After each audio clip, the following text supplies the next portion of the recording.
How many of you are familiar with the movie That Was Then, This Is Now? Anyone?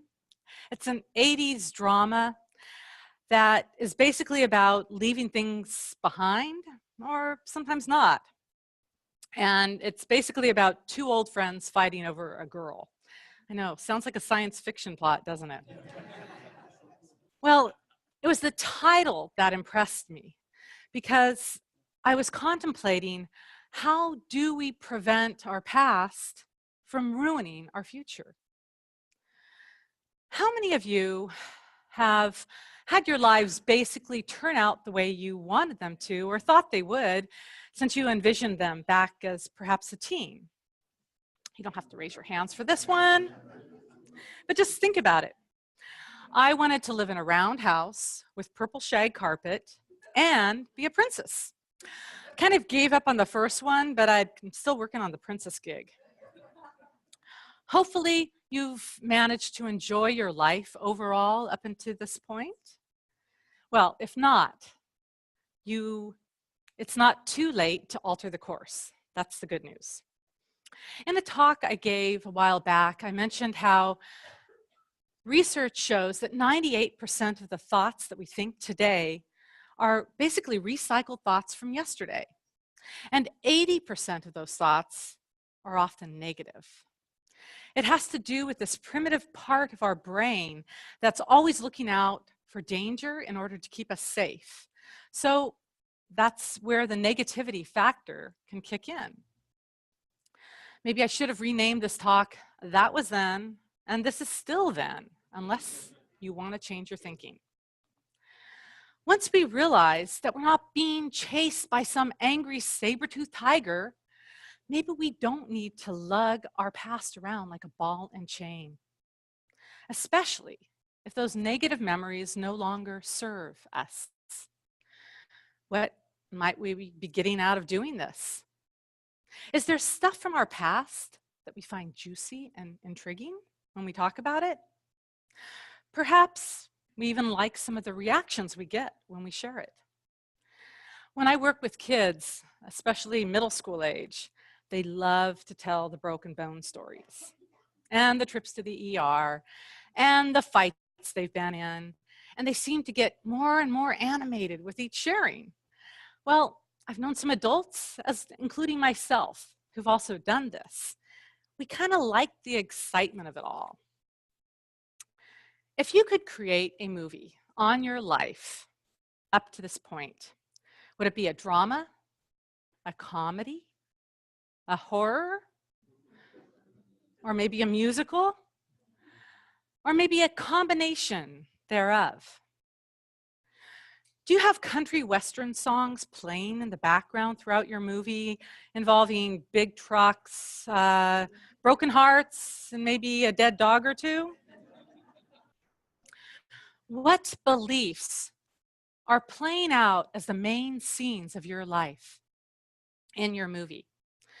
Is your lead character a victim, a hero, or maybe just more of an observer, wanting to step back and not get too involved in this whole thing called life? Byron Katie. She's a wonderful teacher and author of self-inquiry. And she said once, quote, "We only do 3 things in life. We sit, we stand, we lie horizontal. The rest is just story," end of quote. Think about that for a moment. What story or script are you currently writing about your life? What beliefs have you based your story on that might have began way back in your past from a general statement that you randomly heard some adult say? To demonstrate this point a little bit, I have something I've labeled the yarn of beliefs. And what I'm going to do is I'm going to just kind of toss it out to you guys. And I want you to just shout out when you get it some negative belief that you heard perhaps growing up. And hang on, like I'm going to hang on to the end here. just hang on to that little tip, and then you're going to toss it to somebody else. We're just going to do this 3 or 4 times, but I just want to show you something here. So one belief that I heard while growing up was that don't trust strangers. Okay, so I'm going to give it to James there. Only the good die young. Oh, okay. Hang on to your part of the string, and then toss it to somebody else. Anybody else can shout out some. Oh, it bounced right off Sharon. She did not want to accept that. Okay, can you just shout out? Yeah. So just shout out some beliefs that you might have heard, Susan. It doesn't have to be one of yours. It just could be what somebody said. We can help you with it too. You can't brush your hair outside. Ooh, sounds serious. Okay, hang on to your tip and toss it to somebody else.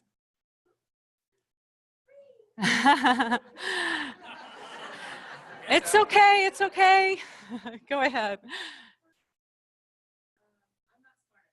Oh, okay. Hang on to your tip.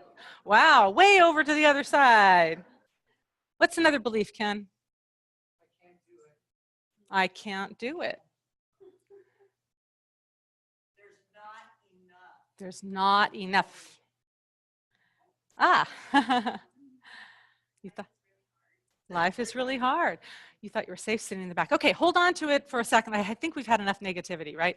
So, and hang on to the string. I haven't forgotten that you're all tied up. Don't worry here.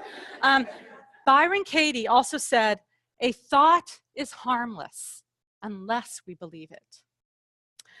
So we are vibrational, energetic beings. And basically that just means that we vibrate similarly according to the thoughts and beliefs we have. Those of you holding the string or are close enough to feel it, just reach out and touch it if you can.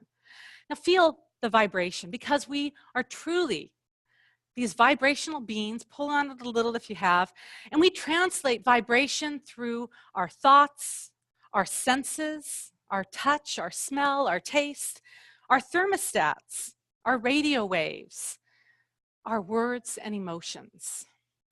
Now, one way to stop this naughty knot from tying everyone up is to begin, I need another hand, is to begin to question our beliefs. And I'm going to do that questioning process. Scissors are going to help.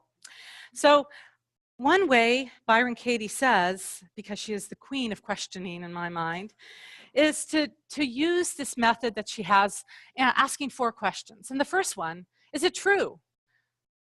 Do I really need to not trust strangers? Well, I can pretty much say, no, that's not true. And then I go to the second question. Can I absolutely know that it's true? And once again, I say, no, I've had many strangers in my life. I wouldn't be married today if I didn't trust a stranger. So that frees another one up. We can go on around to how do I react when I believe that thought? I can't trust strangers. Well, I become fearful. I shut down. I close my way. So questioning it, freed up again. Now,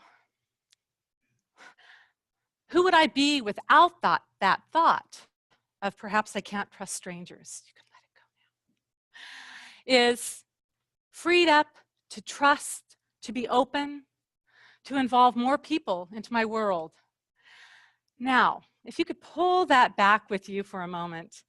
And who has a cat? There you go, a gift for your kitty cat. Now, what I'd like I'll get the rest of it, but if you, okay, thank you. We could do this with positive as well. Affirmations. I don't want to tie you guys up again, it'll take way too much time, but just shout out a few thoughts that you also heard growing up. Positive beliefs. Anyone? Yes, you are loved. I like that. James? You like that? Go out and find out how they did it. Oh, nice. I like that. Ah, okay. So we've got, now what I'd like to do is I've asked Crystal Trimble to come up and help me with this next part, because it's easy to kind of think about, oh, how do I question thoughts? But we are actually going to read a little segment from Byron Katie just to show you how this might work. So this is not about Crystal. These are not her issues. I want to make that clear. That's why I didn't memorize this. Yeah, she wrote me last night and said, do I have to memorize all this? I won't share the other part I wrote. Okay, so I will play the role of Byron Katie, and she will play the role of somebody who's coming to talk to her. So you could see how this questioning process might work for you. Go ahead. Other people are cute and generous or funny and brave and strong. I'm not. I'm unlovable, and that makes me desperately unhappy. Sweetheart, do you want to know the truth? Yes, You're unlovable? Is that true? it's what I think. No one ever really loved me, not even my mother. She never hugged me or when I was little, and she always was shouting at me and rushing out the door to get to her job. Your mother was always rushing out the door to get to her job, and that means she doesn't love you? Is that true? She may have been too tired to hug us and talk to us much. I can see that. She did have to support me and my brother all on her own.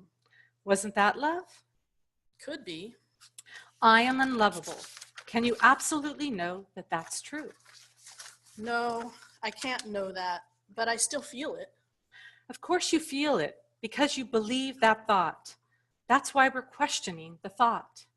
Pain seems to be a great motivator at the beginning. Later on, you may find that you don't need it. How do you react when you believe that thought that you don't even know is true? Heavy. I lose all spontaneity. I'm lonely and I long for what I can't have. Nothing else seems to matter, so I don't do much except stay home and try to escape from the thought by watching television and eating when I'm not even hungry. Who would you be without the thought, I'm unlovable? Oh, I'd be very much lighter. I could see myself walking down the street, just liking the fall leaves and the sunlight. I could feel much closer to the people I know, and I'd be interested in them instead of in why they don't love me. I might take a vacation by myself and enjoy it, or maybe even ask someone to come. That could be fun too. Turn it around. People are unlovable. Yes, when I believe that I'm unlovable, I'm so full of sadness and resentments I can't love anyone else. Can you find another turnaround?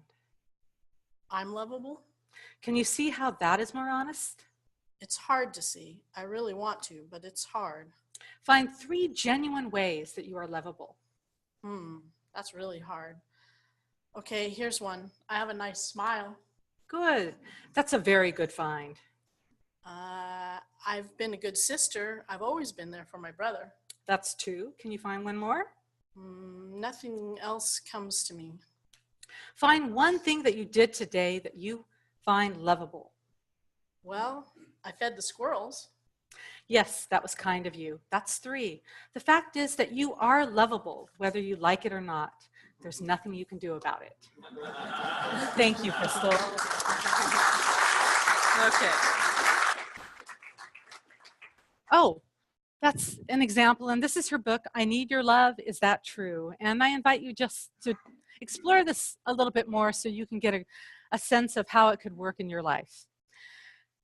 Okay, this begins to free up some of that trauma drama that we often play in the movies in our minds. And so it's just another tool. There are many tools out there. You ultimately have to do what works for you. NPR was pointing out studies recently that was dealing with the human memory. And it said that many times we would remember things that didn't actually occur through the power of suggestion. So people would fill in the missing pieces for us until we kind of began to believe it was real. Like your brother might have said something and you're like, well, maybe I was there. And then I've done that too, where I found out my brother was totally wrong, you know, when I checked with parents. Studies have also shown that eyewitness accounts aren't always accurate. Our brain doesn't know the difference between what is perceived and what is actually occurring. Therefore, it might be a good idea to begin to question some of those beliefs or thoughts that were formed way back when. When I was about 5, growing up here in Chico on Hemlock Street, I had an experience one night that helped form some beliefs that stayed with me way too long. I was home alone with, as I said, I was 5, so my sister was probably 6, and my brother was 7, and then the other one was 9. Pretty young kids. And I guess we were rather bored, and Mom and Dad were not home. Well, they decided it would be a good idea for us, my brothers that is, including moi, the little innocent one, to go out and sweep the sidewalks that surrounded the block. Mind you, it was after dark, and why they needed to be swept at night is beyond me.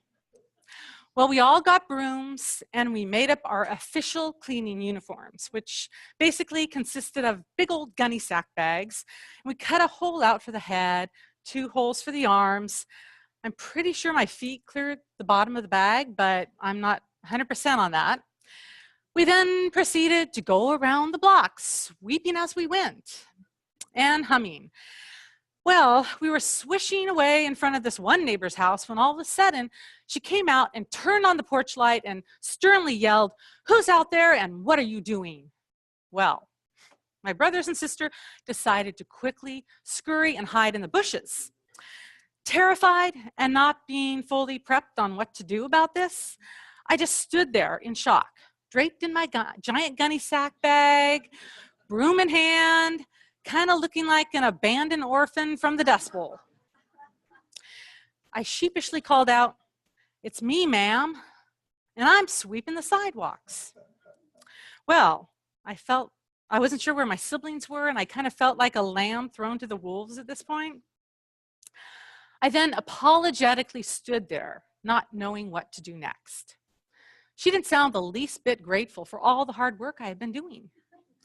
Instead, she told me that I needed to go home and stop doing this. I then said, "Okay," and I waited, still in fear and frozen in guilt over something that I didn't even know was wrong. Apparently, she no longer felt threatened by the little gunny sack girl, so she went back inside. And then I was eventually retrieved by my accomplices in this sweeping crime. And while I don't remember if we went right home or kept on sweeping around the block, I do remember this. I should feel guilty about things without even knowing why.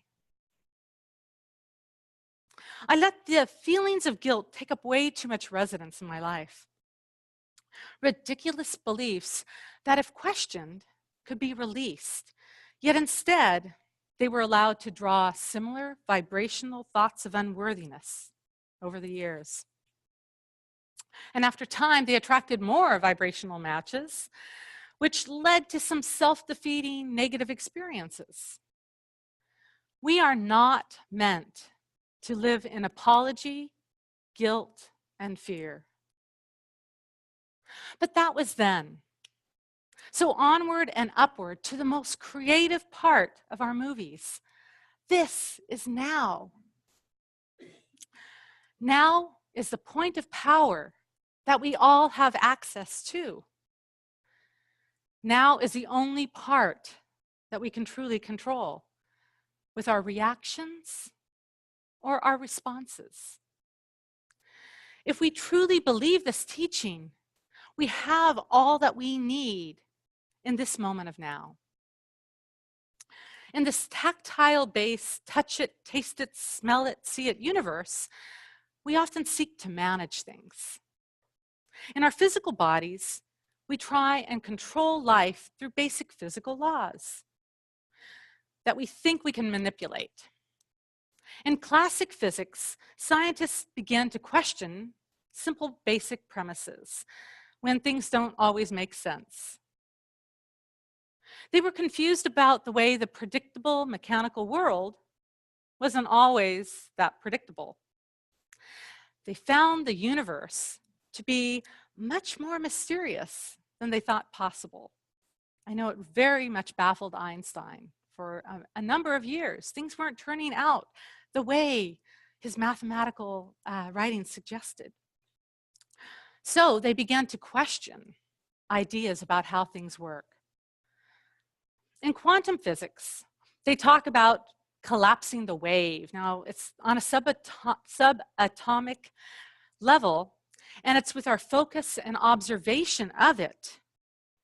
Now, this is not rocket science. This is religious science. So let's explore this concept a little bit further. In Science of Mind teachings, we know that what we focus on and give our attention to, we get more of.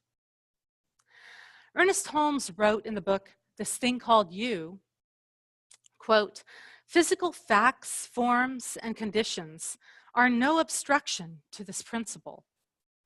It flows through them and takes new form in them. It remolds them. That which can remake, that which molds, can remold. That which creates can recreate. Remember, what you see and what you do not see come from the visible and the invisible made manifest." End of quote.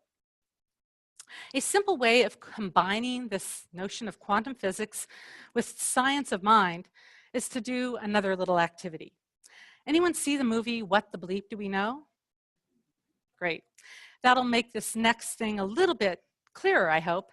They talk about quantum superposition in the scene where they have a basketball court. Anybody remember that one? And basically, it deals with all these possibilities at one time. So what I'd like you to do now is I want everyone, if you can, to raise your arms and just wave them around in either the same form, random forms, just forward or back, just don't hit your neighbor. They're your arms, so you figure out what you want to do with them. It's a Sunday morning aerobics. And what I'm going to do, keep on waving if you can, I'm going to turn around where I'm no longer observing you. And what you're going to do, once I turn back around, is you're going to freeze in whatever position you're in, okay? So I'm going to go ahead, no making faces or anything. Okay, 1, 2, 3, freeze. Okay, Al, wow. I'm going to now take on Al's position, superposition, and I want all the other arm possibilities to just collapse. Just your arms, not your bodies. Okay, so hold on a second. So because I'm observing Al, that's what I free. Oh, April's in that too. Okay, now go ahead and put your arms down. Thank you. But basically, that's the new position that I focus on. So quantum physics shows how positions or particles go from being random, bouncing around in a chaotic way, to fixed once they are observed by the experimenter. Maybe that's what happened to me on the sidewalk that day. I froze. The consciousness of the observer is what makes the difference here. In fact, they've done studies where they had like robots with eyes hooked up to observe, and it doesn't work that way.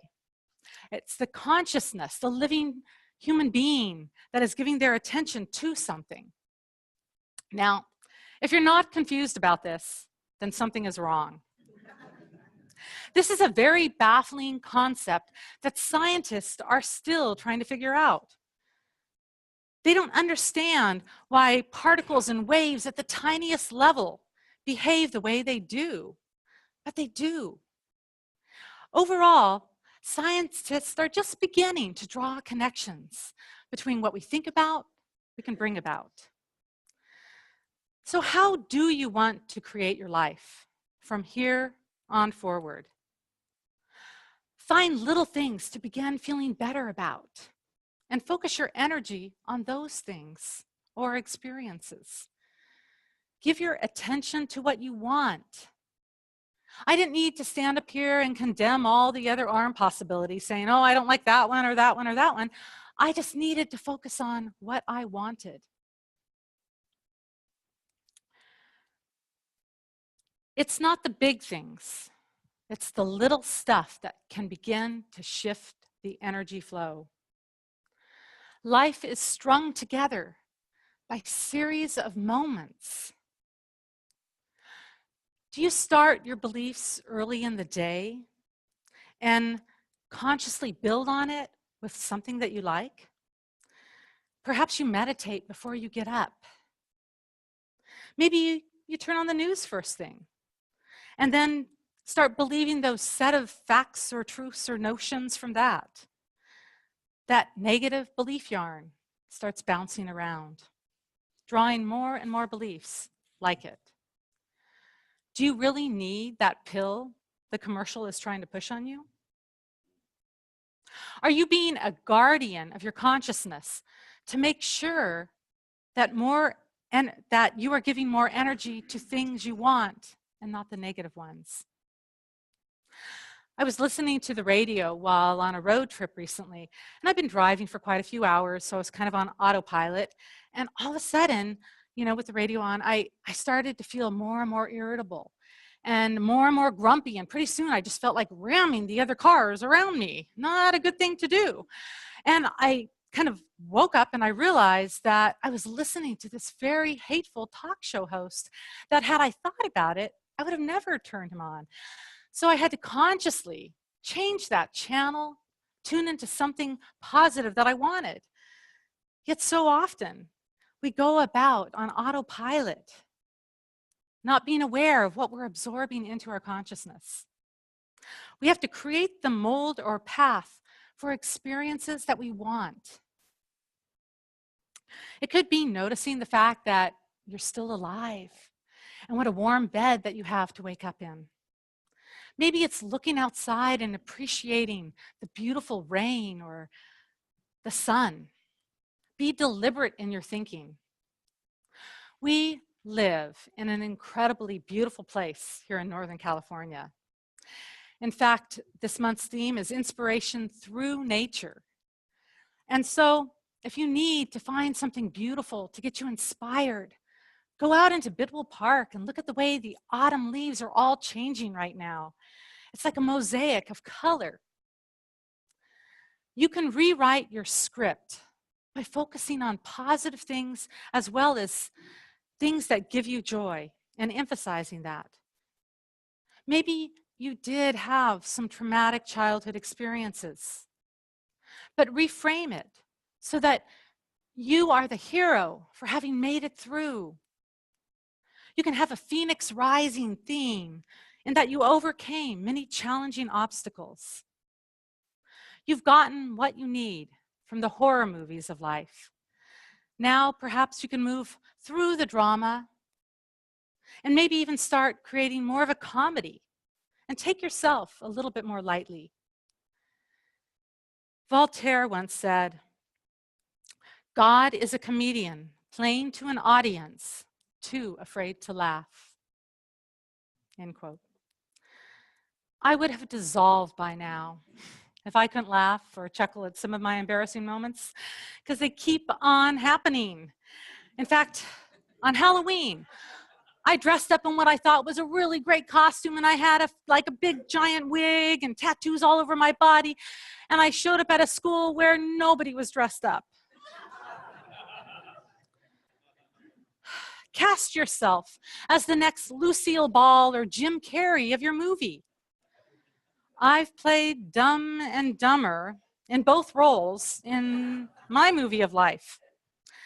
So for this moment forward, give yourself permission to live in the now and be focused on the little silly things. There's a great lady in the audience right now who's inspired me to do that, Renee. Focus on those things that bring you joy and make you come alive. The parts that you can laugh about, laugh. The parts that are difficult, begin to question your beliefs about them. If you can, bless them as they help transform you into the strong Wonder Woman or Superman of a movie that is still being directed by you. I want you, if you can, to think of a new title for your life's movie. Something that doesn't repeat that same old theme, for that was then. Have it embrace and celebrate what is now. Let it be an affirmation to move you in a new positive direction in your life. So, to summarize all this up in kind of movie speak, there once was a beautiful mind. It went Back to the Future, but only discovered that it was gone with the wind. So it stopped telling the never-ending story and began to question many of its beliefs and fears, like, who is afraid of Virginia Woolf? I've always wondered that. It went through and was transformed by the butterfly effect. And now it dwells in the eternal sunshine of the spotless mind. Thank you for listening, and namaste.